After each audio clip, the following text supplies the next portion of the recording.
Hello everyone, I welcome you all at Alliance Science Academy Rishikesh and we are here again in our daily MCQ series जहाँ पे हम 2021 के current affairs को MCQ के through cover करते हैं। तो जैसा कि आप सब जानते हैं कि इसमें आपका जो पार्टिसिपेशन होगा वो कमेंट सेक्शन के थ्रू होगा जहाँ पे आप अपने आंसर्स को कमेंट करेंगे। तो आइए शुरू करते हैं अपना आज का सेशन पहले क्वेश्चन से। तो पहला क्वेश्चन है आपका सुप्रीम कोर्ट के बारे में जहाँ पे आपको बताना है correct statement. So the Constitution has conferred very extensive jurisdiction and vast powers on the Supreme Court. पहला स्टेटमेंट। दूसरा स्टेटमेंट है it is also the final interpreter and guardian of the fundamental rights of the citizens. अब आपको बताना है इसमें correct कौन सा है, A only, B only, both या नन। तो आपके ऑप्शंस जो हैं आप कमेंट सेक्शन में टाइप कर सकते हैं अपना राइट आंसर। देखते हैं इसका आंसर क्या है। इसका आंसर है बोथ, विच मीन्स आपके दोनों स्टेटमेंट करेक्ट है क्योंकि कॉन्स्टिट्यूशन में काफ़ी एक्सप्लेन इसका जुरिस्डिक्शन बताया गया है और पावर्स बहुत ज़्यादा बताई गई हैं। दूसरा, सुप्रीम कोर्ट ही आपका फाइनल इंटरप्रिटेटर होता है और गार्जियन होता है फंडामेंटल राइट्स का। अब हम अगर सुप्रीम कोर्ट के बारे में देखें तो सुप्रीम कोर्ट आपका प्री इंडिपेंडेंस जो आपका फेडरल कोर्ट था और judicial committee of private counsel था उनको रिप्लेस करके आपका 1950 जनवरी को बना था। जब ये बना था तब वहाँ पे एक चीफ जस्टिस और 7 अदर जजेस थे। आज हमारे पास 34 जजेस हैं जिसमें CJI भी इंक्लूडेड है। तो ये न्यूज़ का पार्ट इसीलिए था क्योंकि जो हमारे रिसेंटली जो नए CJI अपॉइंट हुए हैं, आपको बताना है कि आपको यहाँ पे मैं आपके लिए क्वेश्चन देना चाहती हूँ कि जो अभी रिसेंटली CJI अपॉइंट हुए हैं वो कौन से नंबर के CJI बने हैं और उनका नाम क्या है। अगर आपको पता है तो कमेंट सेक्शन में टाइप करके ज़रूर बताएं। यहाँ पे एक चीज़ और इम्पॉर्टेंट हो जाती है कि जो सुप्रीम कोर्ट में जजेस का नंबर होता है वो कौन बढ़ाता है, तो वो आपका पार्लियामेंट बढ़ाती है। ये आप याद रखिएगा, ये बहुत इम्पॉर्टेंट पॉइंट है, कई बार मिस हो जाता है। तो ये आपका पार्लियामेंट बढ़ाती है। इसके साथ ही अगर हम सुप्रीम कोर्ट के फंक्शंस के बारे में बात करें तो जैसा कि हम जानते हैं कि इंडिया में जो होता है आपका सिंगल इंटीग्रेटेड जुडिशियल सिस्टम आपका यूज़ होता है। तो विच मीन्स आपका टॉप पे एक बॉडी होगी और आपकी आपकी लेयर वाइज बॉडी होगी, सिंगल इंटीग्रेटेड सिस्टम होगा एक दूसरे से जुड़े हुए। और यहाँ पे जो आपका होता है उसे ही हम कहते हैं सुप्रीम कोर्ट। तो ये हाईएस्ट जुडिशियल कोर्ट होता है कंट्री का। ओके, और इसीलिए इसे भी आपका गार्जियन ऑफ द कॉन्स्टिट्यूशन भी कहा जाता है। ओके, ये रूल ऑफ लॉ अपहोल्ड करता है जैसे कि इसमें बताया ही जा रहा है, जिसकी वजह से ही यहाँ पे ये आपके सिटीजन्स के जो राइट्स हैं उनका भी एक गारंटर है। तो यहाँ पे ये इंपॉर्टेंट हो जाता है। आगे का जो सुप्रीम कोर्ट वैसे बहुत बड़ा चैप्टर है, जो आगे की जो पॉलिटी के लेक्चर्स चल रहे हैं ऑलरेडी उसमें हिमांशु सर इसे डिस्कस करेंगे, तब आप इसे अच्छे से कवर कर सकते हैं। हम अब इस केस में इसको इतना ही रखेंगे, हम आगे नेक्स्ट क्वेश्चन की तरफ बढ़ते हैं। तो नेक्स्ट क्वेश्चन है हमारा PM गरीब कल्याण योजना से रिलेटेड। आपको यहाँ पे इनकरेक्ट स्टेटमेंट बताना है। तो पहला स्टेटमेंट है आपका it's nodal ministry is the ministry of agriculture.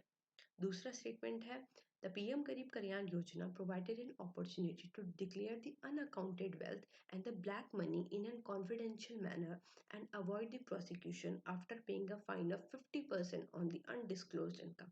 आपको इनकरेक्ट स्टेटमेंट बताना है। ऑप्शंस है A only, B only, both या नन।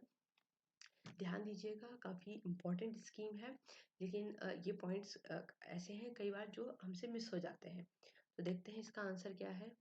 इसका आंसर है ए ओनली, विच मीन्स पहला स्टेटमेंट गलत है क्योंकि यहाँ पे जो आपकी मिनिस्ट्री है वो मिनिस्ट्री फाइनेंस है, जो कि आपको हाईलाइटेड दिख रही है। तो बेसिकली जो ये स्कीम थी आपकी 2016 में आई थी और 2020 में भी इसमें काफ़ी ज़्यादा अनाउंसमेंट्स करे गए थे, क्योंकि जैसे कि हम जानते हैं कि 2020 जो था उस टाइम पे जो ये पीरियड था यहाँ पे आपका कोविड-19 की वजह से आपका स्टार्ट हो चुका था। तो इस वजह से यहाँ पे गवर्नमेंट का इंटरवेंशन आपको इस स्कीम के थ्रू देखने को मिलता है। अब यहाँ पे आपका अलग अलग स्कोप देख सकते हैं आप, गवर्नमेंट का किस तरीके से रखा गया है उन्होंने स्कीम में। तो यहाँ पे उन्होंने आपका इंश्योरेंस रिलेटेड बात करी है, आपके फूड से रिलेटेड बात करी हैं, जनधन अकाउंट से रिलेटेड बात करी है, मनरेगा से रिलेटेड बात करी है।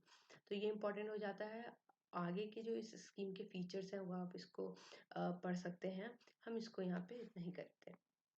इसके साथ अब अगर हम अपने नेक्स्ट क्वेश्चन की तरफ बढ़े तो ये है आपका रियो समिट से रिलेटेड। आपको यहाँ पे करेक्ट स्टेटमेंट बताना है। पहला स्टेटमेंट है agenda 21 is an action plan concerning sustainable development but it is non binding. दूसरा स्टेटमेंट है United Nation conference on environment and development also known as Rio summit was the major United Nation convention held on 2015। आपको यहाँ पे correct statement बताना है, A only, B only, both या none. Video को pause करिए, अपना आंसर टाइप करिए। देखते हैं इसका आंसर क्या है। तो इसका आंसर है ए ओनली, विच मीन्स आपका पहला स्टेटमेंट सही है, दूसरा स्टेटमेंट गलत है। अब देखते हैं दूसरा गलत क्यों है, क्योंकि जैसा कि क्वेश्चन में है यहाँ 2015, बट नहीं, ये जो आपका समिट था ये 1992 में हुआ था, तो बहुत बड़ा गैप है। इससे आपको लर्न करने में इजी भी रहेगा कि बहुत पहले का आया हुआ समिट है। तो ये आपका कहाँ हुआ था, ये आपका रियो डी जेनेरियो ब्राज़ील में हुआ था। इसके और अलग अलग नाम भी हैं, ये भी इंपॉर्टेंट हो जाते हैं। समिट की अगर हम बात करें तो उससे रिलेटेड कुछ इंपॉर्टेंट चीज़ें यहाँ पे बताई गई हैं। इसके रिलेटेड 3 इंपॉर्टेंट आउटकम्स यहाँ पे डिस्कस करे हैं। पहला है जो रियो डिक्लेरेशन, जिसमें आपका सस्टेनेबल डेवलपमेंट से रिलेटेड कुछ इसमें प्रिंसिपल्स की बात करी गई है। दूसरा यहाँ पे एजेंडा 21 की बात करी गई है। एजेंडा 21 के आपका नॉन बाइंडिंग नेचर का है, यहाँ पे एक्शन प्लान बताया गया था। उसके बाद फॉरेस्ट प्रिंसिपल, ये भी आपका नॉन बाइंडिंग नेचर का है। तो याद रखिएगा मोस्टली इसमें जो है सब नॉन बाइंडिंग नेचर के हैं, ये इंपॉर्टेंट हो जाता है। तो इस समिट में आपका इतना ही इम्पोर्टेंट हो जाएगा। इसके साथ हम अपने नेक्स्ट क्वेश्चन की तरफ बढ़ते हैं। तो इसमें आपको बताना है, मैप बेस्ड क्वेश्चन है। मिडिल ईस्ट जो है आपका हमेशा न्यूज़ में रहता है, और यहाँ पे आपको मेडिटेरियन सी की लोकेशन से रिलेटेड बताना है। So which among of the following do not share borders with Mediterranean sea, आपको बताना है। पहला ऑप्शन है लेबनान, दूसरा है जॉर्डन, तीसरा है इजिप्ट, चौथा है इसराइल। तो वीडियो को पॉज करिए, अपना कमेंट सेक्शन में आंसर टाइप करिए। तो थोड़ा सा इजी हो जाता है अगर आपको मेडिटेरियन सी के जो लोकेशन है उसका थोड़ा बहुत आइडिया हो, आपको इसराइल की लोकेशन का आइडिया हो, तो आपके लिए क्वेश्चन थोड़ा इजी हो जाता है। देखते हैं इसका आंसर क्या है। तो इसका आंसर है आपका जॉर्डन, क्योंकि जैसे आप सब देख सकते हैं जॉर्डन आपका बहुत ही आपका साइड में है। दिस वन इज इसराइल, ये आपका इसराइल है। यहाँ पे आपका इजिप्ट हो गया, ये आपका लेबनान हो गया, और ये आपका मेडिटेरियन सी जो कि आपको बड़ा सा दिख रहा है। तो इम्पॉर्टेंट हो जाता है आपका, और लोकेशन यहाँ पे इम्पॉर्टेंट हो जाती हैं। गोलन हाइट इम्पॉर्टेंट हो जाता है आपका, वेस्ट बैंक इम्पॉर्टेंट हो जाता है, जेरूसलेम बहुत इम्पॉर्टेंट हो जाता है। तो ये आप यहाँ पे इसमें ध्यान रखिएगा कि कहाँ पे किसकी बात करी गई है, कहाँ पे क्या है। गाजा स्ट्रिप इम्पॉर्टेंट हो जाती है, क्योंकि कई बार क्वेश्चन आ जाते हैं नॉर्थ टू साउथ अरेंज करने के लिए आ जाते हैं, ऊपर से नीचे अरेंज करने के लिए, या फिर आपका वेस्ट टू ईस्ट अरेंज करने के लिए आ जाते हैं। तो इस तरीके से वो क्वेश्चन दे सकते हैं। तो इसके साथ ही हम अपने फिफ्थ क्वेश्चन की तरफ बढ़ते हैं। तो the fifth question is which among of the following is incorrect regarding the annual financial statement. आपको एनुअल फाइनेंशियल स्टेटमेंट के बारे में इनकरेक्ट स्टेटमेंट बताना है। तो देखते हैं क्या है। पहला स्टेटमेंट है the department of economic affairs in the finance ministry is the nodal body responsible for preparing the budget. Basically annual financial statement, यहाँ पे बजट की बात करी जा रही है, तो ये बोल रहा है कि डिपार्टमेंट ऑफ इकोनॉमिक अफेयर्स ही यहाँ पे आपकी नोडल बॉडी है। दूसरा, as per the article 112 in the constitution, the president shall in respect of every financial year cause to lay before both house of parliament a statement of estimated receipt and expenditure of the government for that year। Basically इसमें ये article 112 की बात कर रहा है कि 112 में ये चीज़ें लिखी गई हैं कि प्रेसिडेंट आपका यहाँ पे जो कि एनुअल फाइनेंशियल स्टेटमेंट है, जो कि आपका सॉरी प्रेसिडेंट यहाँ पे आपका एक स्टेटमेंट रखेगा जिसमें आपका एस्टिमेटेड रिसिप्ट एंड एक्सपेंडिचर होगा, ये इसके लैंग्वेज के अकॉर्डिंग। तीसरा स्टेटमेंट है the word budget has not been as such mention in the constitution, and the last one is none of the above. तो देखते हैं इसमें इनकरेक्ट स्टेटमेंट कौन सा होता है। तो इसका आंसर है आपका नन, क्योंकि आपके जो तीनों स्टेटमेंट है वो आपके एकदम करेक्ट है। और अभी ये हम जब जब बजट वाला सेशन डिस्कस करेंगे तो उसमें हम इसको अच्छे से डिटेल डिस्कशन करेंगे कि किस तरीके से यहाँ पे जो बजट है वो एज सच वर्ड मेंशन नहीं है, वहाँ पे एनुअल फाइनेंशियल स्टेटमेंट इसे मेंशन किया गया है कॉन्स्टिट्यूशन में। डिपार्टमेंट ऑफ इकोनॉमिक अफेयर्स जिसकी नोडल मिनिस्ट्री नोडल बॉडी है, ये सही हो जाता है। और आर्टिकल 112 के अकॉर्डिंग यहाँ पे प्रेसिडेंट को ये आपको असाइन किया गया है, ये भी सही हो जाता है। तो यहाँ पे अभी हम इसको इतने ही लिमिट करते हैं और हम पढ़ते हैं अपने सिक्स क्वेश्चन की तरफ। तो जो हमारा सिक्स क्वेश्चन है वो है आपका again chief justice of India से रिलेटेड, सॉरी सेवेंथ क्वेश्चन जो है वो है हमारा चीफ जस्टिस ऑफ इंडिया से रिलेटेड। तो इसमें आपको टेन्योर के बारे में बताना है कि tenure of the chief justice of India under the constitution is, आपको बताना है कि कितना टेन्योर कॉन्स्टिट्यूशन ने बताया है। तो पहला है आपका 5 years, दूसरा है 3 years, तीसरा है 2 years, या चौथा या फोर्थ फिफ्थ है आपका नन ऑफ द अबव। तो देखते हैं इसका आंसर क्या है। आई होप आप लोगों ने CGI अच्छे से पढ़ लिया होगा, क्योंकि न्यूज़ में जैसे कि मैंने बताया कि बहुत है। तो इसका आंसर है आपका D, none of the above, क्योंकि कॉन्स्टिट्यूशन में आपका कोई भी टर्म टेन्योर आपका CGI का फिक्स नहीं किया गया है। हाउएवर कॉन्स्टिट्यूशन में आपकी मैक्सिमम एज बताई गई है 65, लेकिन उन्होंने आपका जो आपका टाइम पीरियड टेन्योर है आपका वो नहीं बताया है। तो ये यहाँ पे आपका इसमें इम्पॉर्टेंट हो जाता है कि टेन्योर यहाँ पे उन्होंने CGI का नहीं बताया है, बस उन्होंने यहाँ पे CGI की आपकी जो एक एज है आपका वो बता रखी है, जो कि आपकी 65 years है। तो इसके साथ ही हम अपने अगर हम CGI की बात करें, तो यहाँ पे जो हमने अपॉइंटमेंट से रिलेटेड अगर हम इसमें डिस्कस करें, तो CGI का जो अपॉइंटमेंट होता है वो प्रेसिडेंट ऑफ इंडिया करते हैं। ओके, तो बेसिकली CGI जो होते हैं वो यूजुअली जो सीनियर मोस्ट जज होते हैं वो ही आपका CGI अपॉइंट करे जाते हैं। ओके, और मैंने ओके और फिर यहाँ पे कंसल्टेशन भी होती है आपकी, किस तरीके से आपका बात करी गई है। तो फिर इसके साथ ही अगर हम देखें तो यहाँ पे रिकमेंडेशन भेजी जाती है CGI के लिए। तो आपकी लॉ मिनिस्ट्री जो होती है आपकी, वो रिकमेंडेशन आपके प्राइम मिनिस्टर के सामने बताएंगे, और प्राइम मिनिस्टर आपकी जो एडवाइस करते हैं रिकमेंडेशन प्रेसिडेंट को, और at the end of the day जो प्रेसिडेंट होते हैं वो अपॉइंट करते हैं। ओके, तो ये याद रखिएगा कि प्रेसिडेंट अपॉइंट करते हैं। तो अब अगर हम CGI से रिलेटेड हमने इतना ही इसमें डिस्कस करा है, आगे हम इसको और करेंगे। तो इसके साथ ही हम अपने 8th क्वेश्चन की तरफ बढ़ते हैं। तो 8th क्वेश्चन जो है हमारा वो है स्वामित्व स्कीम उससे रिलेटेड। तो Svamitva Svamitva scheme aims to revolutionise property record maintenance in India, पहला स्टेटमेंट। दूसरा statement, the scheme is piloted by the commerce and industry ministry. तो आपको बताना है इसमें इनकरेक्ट कोड कौन सा है, A only, B only, both या नन। इनकरेक्ट स्टेटमेंट बेसिकली आपको बताना है। देखते हैं इसका आंसर क्या है। इसका आंसर है बी ओनली, विच मीन्स आपका दूसरा स्टेटमेंट गलत है, पहला स्टेटमेंट सही है। दूसरा स्टेटमेंट क्यों गलत है, क्योंकि यहाँ पे जो मिनिस्ट्री है वो आपकी पंचायती राज मिनिस्ट्री है, और ये लॉन्च ही आपका पंचायती राज दिवस के दिन किया गया था, तो ये इंपॉर्टेंट हो जाता है। इसलिए बेसिकली ये आपकी जो लैंड रिकॉर्ड है उनकी मेंटेनेंस से रिलेटेड इसमें आपका काम रखा गया है।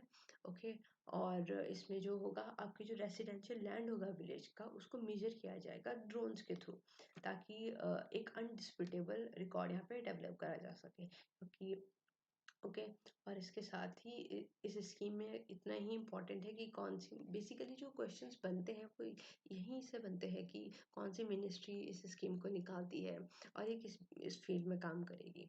तो यहाँ पे एक और चीज़ आपकी इम्पोर्टेंट हो जाती है कि पंचायती राज दिवस कब मनाया जाता है। तो 24 अप्रैल को आपका पंचायती राज दिवस मनाया जाता है। इसके साथ ही हम अपने 9th क्वेश्चन की तरफ बढ़ते हैं। तो which among of the following is slash are correct regarding the controller and auditor general of India. Basically यहाँ पे कैग की बात करी गई है, आपको करेक्ट स्टेटमेंट बताना है। Article 148 provides for an independent office of CAG and is the supreme audit institution of the India. दूसरा स्टेटमेंट है appointed by president by a warrant under his hand and seal. तो आपको बताना है correct statement A only, B only, both या none. देखते हैं answer क्या है। तो इसका आंसर है बोथ, विच मीन्स आपके दोनों स्टेटमेंट सही है। तो पहला स्टेटमेंट बिल्कुल सही है कि आर्टिकल 148 में यहाँ पे इंडिपेंडेंट ऑफिस, कैग के इंडिपेंडेंट ऑफिस के बारे में बताया गया है। दूसरा, कैग का अपॉइंटमेंट आपका प्रेसिडेंट करता है under by a warrant under his hand and seal. अब यहाँ पे जो टेन्योर होता है आपका कैग का, वो आपका 6 years रखा गया है, या फिर एज ऑफ 65, जो भी आपका पहले होता है। रिमूवल किस तरीके से होगा, जो कैग होता है उसका रिमूवल जो होता है वो सेम मैनर में होगा जैसा कि सुप्रीम कोर्ट के जज का होगा। तो यहाँ पे बात ये भी इम्पोर्टेंट हो जाती है कि कैग का अपॉइंटमेंट प्रेसिडेंट करता है, बट जो कैग होता है वो प्रेसिडेंट के प्लेजर पर ऑफिस होल्ड नहीं करता है। तो ये इम्पोर्टेंट हो जाता है। तो फिर यहाँ पे जो ग्राउंड्स होंगे वो क्या होंगे इसके रिमूवल के, जैसा कि सुप्रीम कोर्ट के जज के होते हैं, विच मीन्स आपके प्रूव्ड मिसबिहेवियर या इनकैपेसिटी, या फिर अगर दोनों हाउस में आपका स्पेशल मेजोरिटी से रेजोल्यूशन पास हो जाता है। इसके बाद जो कैग होते हैं वो इनएलिजिबल होते हैं कोई भी फर्दर ऑफिस होल्ड करने के। ओके। और उनकी सैलरीज वगैरह जो होती हैं, सर्विस कंडीशंस जो होती हैं, वो पार्लियामेंट डिसाइड करती हैं। और ये बहुत इंपॉर्टेंट पॉइंट हो जाता है कि कोई भी मिनिस्टर कैग को रिप्रेजेंट नहीं कर सकता है पार्लियामेंट में। क्योंकि बेसिकली आप ये लॉजिक भी लगा सकते हैं, क्योंकि यहाँ पे क्या होगा, वो ऑडिट कर रहा है गवर्नमेंट के अकाउंट्स का। और ऑब्वियसली अगर कोई पॉलिटिकल एंटिटी बॉडी वहाँ पॉलिटिकल पर्सन वहाँ पे बैठा होगा, तो वहाँ पे जो है कॉन्फ्लिक्ट ऑफ इंटरेस्ट पैदा होगा, तो वो उतना फेयरली अपना जॉब नहीं कर पाएगा। इसलिए यहाँ पे मिनिस्टर्स को रिस्ट्रिक्ट किया है कैग का पोजीशन होल्ड करने से। अब यहाँ पे एक कैग की लिमिटेशन बताई गई है कि जो इंडिया का जो कैग है, इंडिया में जो कंप्ट्रोलर ऑडिटर जनरल होता है, उनका कंट्रोल बस तब है जब आपका लाइक जो मनी होता है वो ड्रॉ हो चुका हो, उसके बाद ही वो उसमें ऑडिट कर सकते हैं। लेकिन जो जैसे ब्रिटेन का कैग होता है, तो वहाँ पे बिना कैग के अप्रूवल के मनी एक्सचेकर का जो पब्लिक एक्सचेकर का जो मनी होता है वो आपका विड्रॉ नहीं हो सकता है। तो यहाँ पे एक लिमिटेशन बता रखी है जो इंडियन कॉन्स्टिट्यूशन में कैग की दिखती है, इन कंपैरिजन टू ब्रिटेन के कॉन्स्टिट्यूशन में, जहाँ पे आपका कॉम्पिट्रोलर एंड ऑडिटर जनरल काफ़ी ज़्यादा पावरफुल दिखता है। तो यहाँ पे ये इंपॉर्टेंट हो जाता है। बाकी आप पॉलिटी के लेक्चर्स में से कवर करेंगे। तो इसके साथ ही हम आज के लास्ट क्वेश्चन की तरफ बढ़ते हैं। तो आपको यहाँ पे बताना है कि कौन सा इनकरेक्टली मैच है। तो पहला है आपका बरेली खान बहादुर, लखनऊ मौलवी अहमदुल्ला, कानपुर नाना साहेब, बागपत शामल। अगर आपको थोड़ा सा आइडिया होगा हिस्ट्री का, तो आप देख सकते हैं कि ये आपके बेसिकली रिवॉल्ट ऑफ 1857 से रिलेटेड प्लेस और वहाँ के लीडर्स की बात करी गई है। तो आपको बताना है कि कौन सा सही करेक्टली मैच लीडर नहीं है यहाँ पे। तो देखते हैं इसका आंसर क्या है। वैसे काफ़ी इजी क्वेश्चन है, क्योंकि ये हमने बहुत बचपन से पढ़ा होता था, हमें पता होता है। तो इसका आंसर है आपका बी, विच मीन्स आपका लखनऊ में मौलवी अहमदुल्ला नहीं है, आपका लखनऊ में बेगम हजरत महल थी। फिर आपका फैज़ाबाद में मौलवी अहमदुल्ला थे, उसके अलावा बिहार में कुंवर सिंह, और जैसे कि आपके और स्टेटमेंट थे, बागपत में शामल, कानपुर में नाना साहेब, और झांसी में तो आपको पता ही होगा कि रानी लक्ष्मीबाई थी। तो रिवॉल्ट ऑफ 1857 भी काफ़ी इम्पॉर्टेंट टॉपिक है हिस्ट्री के पर्सपेक्टिव से, और काफ़ी वाइड टॉपिक है। तो इसके साथ ही हम अपने आज के सेशन के एंड में आते हैं। तो आई होप आप लोगों ने काफ़ी अच्छा स्कोर किया होगा एमसीक्यूज़ के थ्रू। इसी तरीके से अपनी करंट अफेयर्स को अच्छे से कवर करते रहें। और अगर आप लोगों को कुछ क्वेरीज हो तो आप उसे भी कमेंट सेक्शन में डाल सकते हैं। मैं उन्हें पूरी तरीके से सॉल्व करने का कोशिश करूँगी। और मिलते हैं अगली बार। अच्छे से पढ़िएगा। Take care, good bye guys.